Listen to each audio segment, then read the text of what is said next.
हरिओम नमः शिवाय। हर हर महादेव। मैं वैदिक कल्चर से गुरु माँ देवयानी नंदा आज यहाँ सूरत में पारदेश्वर शिवलिंग अटल आश्रम अटल तीर्थ यात्रा धाम में हूँ महंत श्री बटुगिरी जी महाराज के साथ, जिन्हें हम प्यार से बापू जी कहते हैं। आज उनके साथ एक चर्चा हो रही थी, तब उन्होंने मुझे गुरु शिष्य परंपरा और गुरु के महत्व के बारे में बताया। तो हमारे जीवन में गुरु की क्या भूमिका है, गुरु का क्या महत्व है, गुरु हमें कहाँ संभालता है। क्योंकि बापूजी का ये खुद का अभी रिसेंट एक बहुत अच्छा अनुभव रहा है महाकुंभ में, तो उसी के दौरान अपने अनुभव को उन्होंने हमें बताया और बहुत सारी ऐसे गुरु शिष्य की बातें बताई हैं कि क्यों इस मेटलिस्टिक लाइफ में, जिसमें हम इतने सारे मीडिया और कहाँ कहाँ जुड़ रहे हैं, कौन सच्चा गुरु कौन झूठा गुरु, कहाँ हम जा रहे हैं हमें नहीं पता, तो कैसे सच्चा गुरु मिले और गुरु की क्या भूमिका होनी चाहिए और गुरु कहाँ हमें संभालता है। तो चलिए हम मिलते हैं बापू जी से। बापू जी बताइए। बहुत सुंदर बात कहा आपने, और दर्शक मित्रों को मेरी तरफ से नमो नारायण या नमः शिवाय। मित्रों, आज जो देवयानी एक मेरी बेटी है और मुझे एक पिता की तुल्य मानती है, और जब भी यहाँ आती है तो बोल रहे हैं कि मेरे मायके में मैं आई हूँ, और मुझे भी बहुत उनका स्वभाव से लेके आज समाज में आध्यात्मिक जीवन में जीती है। आज इस युग के अंदर, भाग दौड़ के अंदर, आज इतना आध्यात्मिक जीवन में जीना भी बहुत कुछ मायने रखता है, और कुछ ऐसे कृपा होती है किसी भी जीवात्मा की, या गुरु की, या पितरों की, या तो परिवार की, या तो उनके पूर्व जन्म की कुछ कमाई हो। इस तरह से तभी आध्यात्मिक जीवन जी सकता है। और इनमें जब गुरु महत्व सर्वश्रेष्ठ, कोई कहे कि गुरु का क्या महत्व है, मुझे पहला प्रश्न कहा गया है, और मैं ये कहना चाहता हूँ कि इस कृपा बिन गुरु नहीं, इस यानी ईश्वर, इस कृपा बिन गुरु नहीं, गुरु बिना नहीं ईश। ईश्वर की जब कृपा होती है तो अपने को किसी महापुरुष का संपर्क मिलता है, सानिध्य प्राप्त होता है। सानिध्य प्राप्त होने के बाद भी तुरंत अपने को ऐसा महसूस होता है कि इस महापुरुष से मेरा कई जन्मों से रिश्ता है। ऐसा अनुभूति आपको होने लगे तो समझ लेना कि मैं कई जन्म से भटकी हुई आत्मा, भटकता हुआ आत्मा, आज मैं एक किनारे तरफ जा रहा हूँ। और ऐसे महापुरुष जब मिल जाए, उनके बारे में दुनिया से कुछ भी बोले, कुछ भी कहे, हमें एक श्रृंगार की जरूरत है, और वो श्रृंगारी वहां से उसको प्राप्त होगी। इसलिए गुरु एक तत्व है, गुरु एक तत्व है। आपने किसी व्यक्ति को गुरु मान लिया, या बटुगिरी जी महाराज को गुरु मान लिया, देवयानी को गुरु मान लिया, किसी महापुरुष को गुरु मान लिया, तो क्या जब गुरु है तब तक आपकी उनके ऊपर श्रद्धा है, विश्वास है। एक तो गुरु के ऊपर पहले श्रद्धा होती है, विश्वास होता है, तब अपने गुरु मनाते हैं।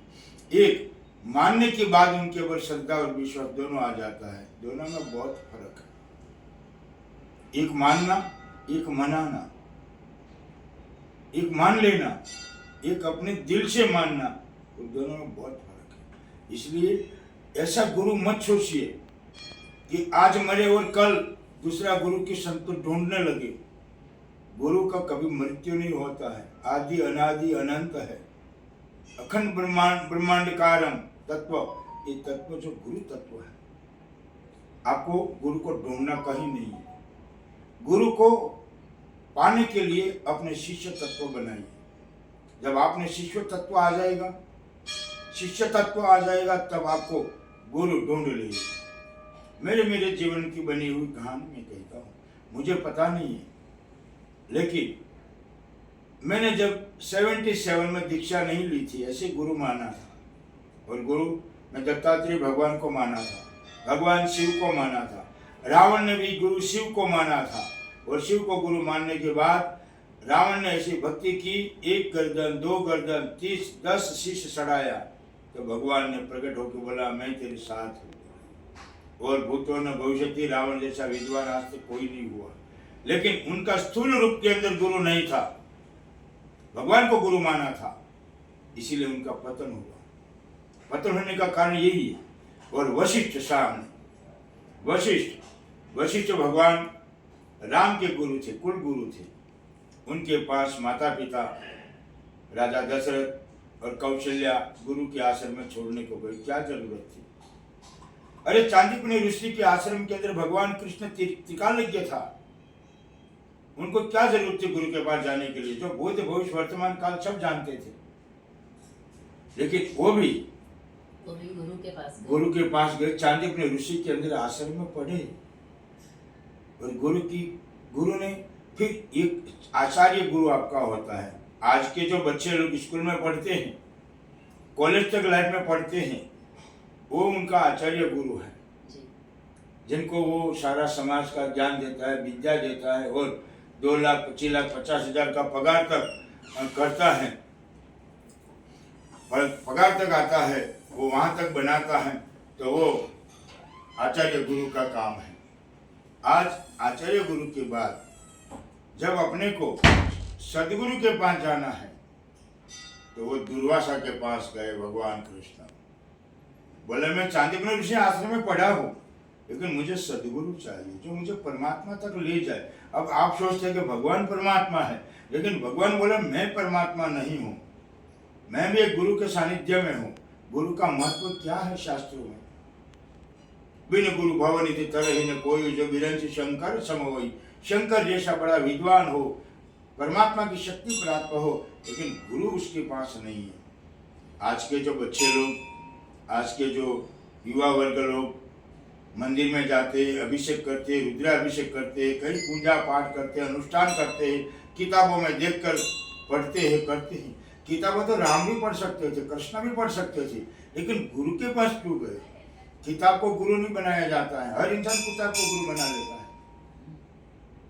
अब स्कूल में पढ़ने को जाते हैं तो सर अपने को किताब देते हैं कि 1 2 3 4, 1 नंबर का, 2 नंबर, केजी से। अब केजी का लड़का है, उसको परमात्मा का ज्ञान नहीं है। केजी का लड़का को तीसरी कक्षा का ज्ञान नहीं है, उसको केजी में आना पड़ता है। इसी तरह से जैसी अपनी स्थिति होती है, जैसे अपने को सदगुरु मिलता है। बापू जी, आजकल तो लोग गुरु जो है गूगल को और यूट्यूब को भी बना लेते हैं। हाँ, यही बात है ना कि आज आपका ध्यान यूट्यूब में, गूगल ध्यान रखता है कि आप क्या कर रहे हो, कहाँ हो। आज हर देता है हमेशा। हाँ, वो इसीलिए आज जो भारत 200 साल पीछे रही है जी। आज आध्यात्मिक क्षेत्र के अंदर महापुरुष लोगों ने, आज हम कुंभ मेले के अंदर गए तो वहाँ हजारों गुरु महात्मा थे, हजारों देवी थी जो गुरु बन के प्रवचन सत्संग करती हैं। लेकिन जब गुरु के पास जब गए आप, जिसमें आपको अनुभूति हो, अनुभूति करवा सके। मैं आपको कहता हूँ कि रामकृष्ण परमहंस के पास जब स्वामी विवेकानंद जी गए कॉलेज लाइफ के अंदर, मैं आपको उदाहरण देता हूँ कि आपके माइंड के अंदर वो विचार आ जाए। तो कॉलेज लाइफ के अंदर जब गए तो उसके पास वो सब, विवेकानंद जी कोई भगवान को नहीं मानते थे।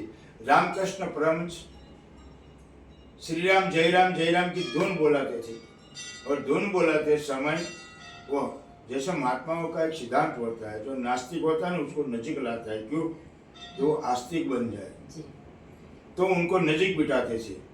तो वो विवेकानंद जी उनसे प्रश्न करे कि प्रभु आप जो श्री राम जय राम बोलते हैं उसका महत्व क्या है? तो कितनी पुरानी बात है। तो बोले इनका प्रभाव क्या है?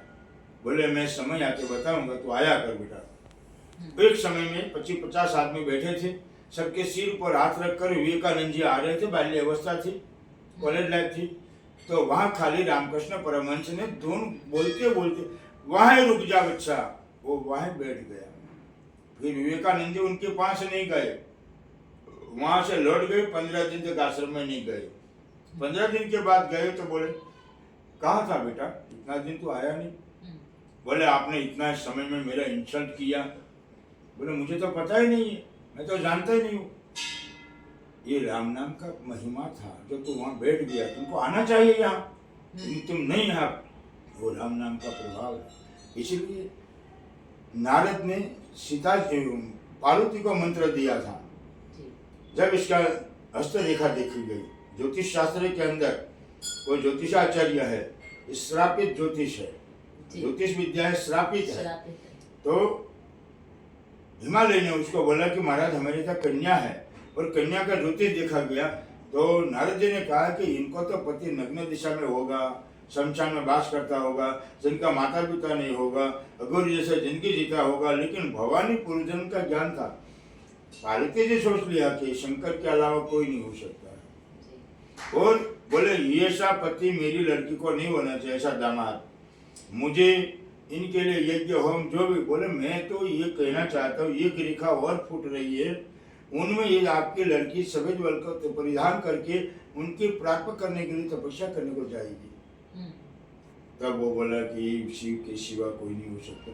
यही नारद जी जब विश्व मोहिनी का रथ में फंसा तो वहां इसको हस्त रेखा दिखी गई, तो वहां बोले कि ये जो विश्व मोहिनी है उनके साथ जो विवाह हो जाएगा वो विष्णु से भी बड़ा हो जाएगा। और वहां विष्णु की माया थी, और वो भगवान को बोले कि मैं तुम्हें श्राप देता हूँ, मुझे स्त्री के वियोग में आपने फंसाया और आपने ये जो असल किया, आपको रामा अवतार में मुझे बंदर बनाया, आप भी बंदर बनेंगे। बोले उस समय बंदर की जरूरत आपको पड़ेगी। ये गुरु महिमा है, ये गुरु विद्या है। इसलिए शास्त्र में कहा गया कि गुरु से कोई देव बड़ा नहीं है। आज अपने देखा जाए, मेरी अनुभूति में कह रहा हूँ, मैं 3 तारीख को हॉस्पिटल में था, मेरा गुरु महाराज मुझे 77 में मिले, और मेरी माँ गई, बोले वो जो महाकुंभ की अनुभूति, हाँ, अभी आपका रीबर्थ प्रोसेस हुआ है, हाँ, बापू जी का पुनर्जन्म हुआ है, रीबर्थ हुआ है। और वो जब हमने घटना सुनी और सबने जो देखा है बापू जी के साथ, आज वो अनुभव बताएं कैसे गुरु ने उनको फिर से दूसरा जन्म दिया है। अभी आपने जो बात किया तो मेरा रुआ खड़ा हो गया जी। जिस देव की उपासना करते, गुरु की करते, काली की करते, देव की करते, महादेव की करते, मैया की करते, तो उनका नाम लेते आपका शरीर में रुआ खड़ा हो जाएगा, या तो हृदय गदित हो जाएगा जी। इसी तरह से मैं 24 तारीख से प्रयाग कुंभ मेले में गया, अटल अखाड़ा के कार्यक्रम में छोटा बड़ा भंडारा किया, सब संतों का आशीर्वाद लिया।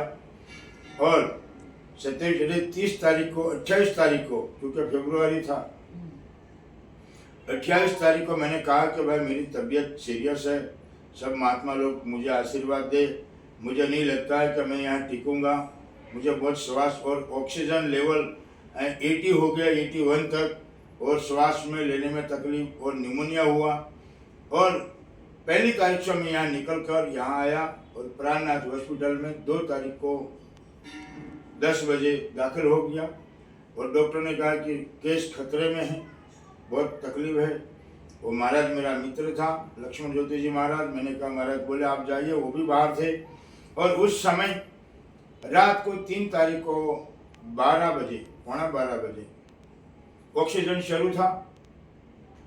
आप कहते हैं कि गुरु क्या होता है, गुरु की मृत्यु हो जाती है तो इंसान दूसरे गुरु ढूंढने लगता है, लेकिन गुरु एक है, सेवा अनेक है।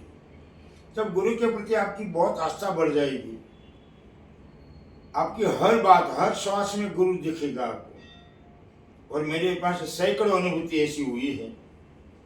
तो 12 बजे, पौना 12 बजे 3 तारीख को रात को ऑक्सीजन शुरू था।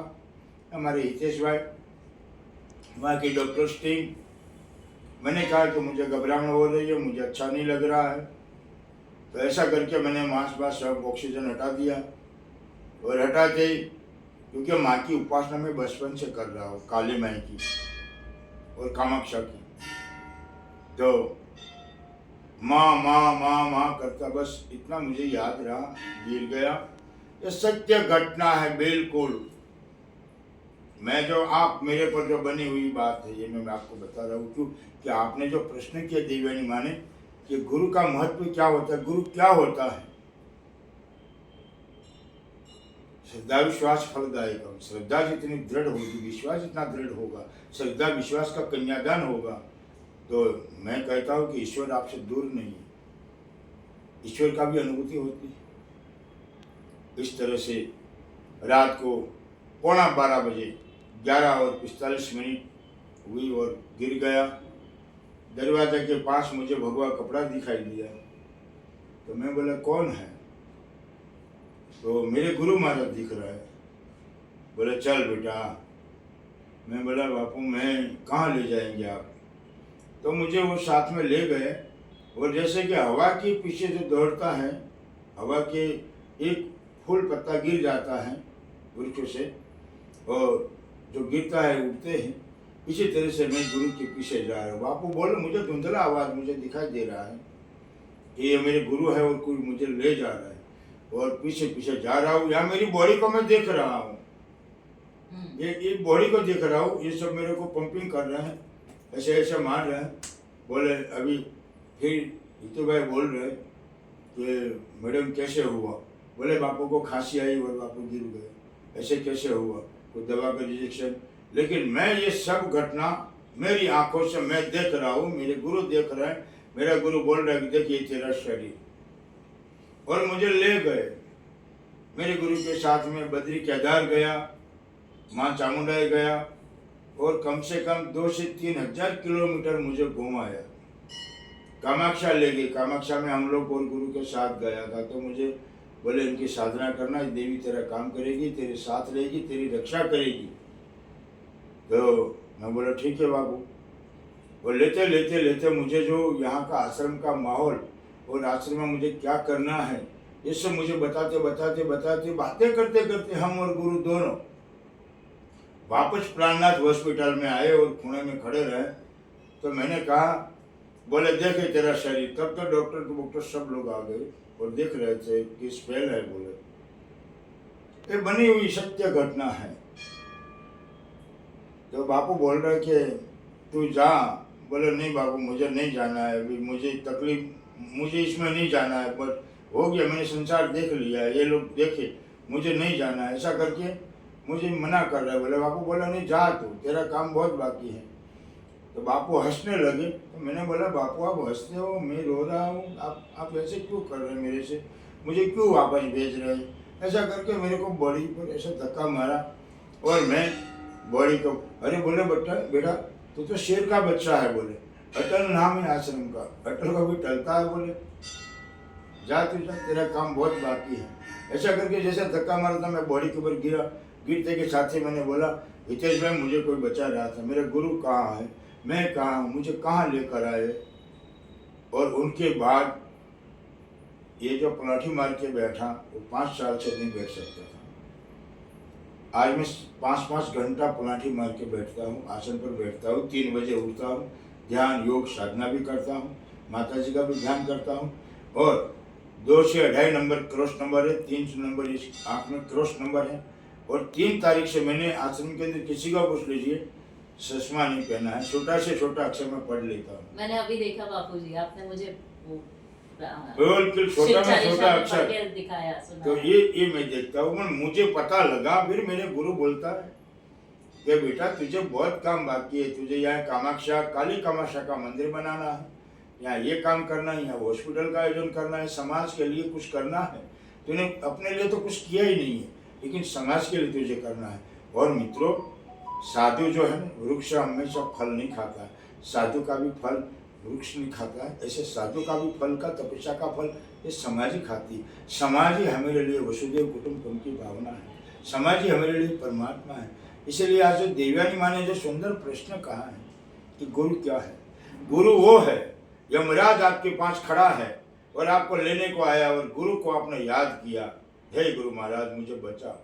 उसी समय यमराज से वो बोलेगा तू चला जा, इस बच्चे को यहाँ पे काम है। वो यमराज भी झुक कर चला जाएगा। आप तड़प रहे, एक्सीडेंट हो रहा है और पानी के बिना तड़प रहे, तो ये गंगा का जल बूंद आपके मुंह में डालेगा वो गुरु है। आप चारों तरफ से अंधकार के अंदर, घोर अंधकार के अंदर आप फंस गए, तो वहां भी प्रकाश बूंद लेकर आपको रास्ता दिखाने वाले कोई है, तो ये सदगुरु है। आप कैसी भी परिस्थिति में हो, उस परिस्थिति में उजागर करके आपको बचाने वाला कोई तत्व है, तो एक गुरु तत्व है। मित्रों गुरु आज जीवन में होना जरूरी है। गुरु बिना घोर ही अंधार, गुरु बिना घोर अंधार है। गुरु एक ज्ञान का प्रकाश देता है, गुरु एक ऐसी एक शक्ति देता है, एक गुरु तत्व है।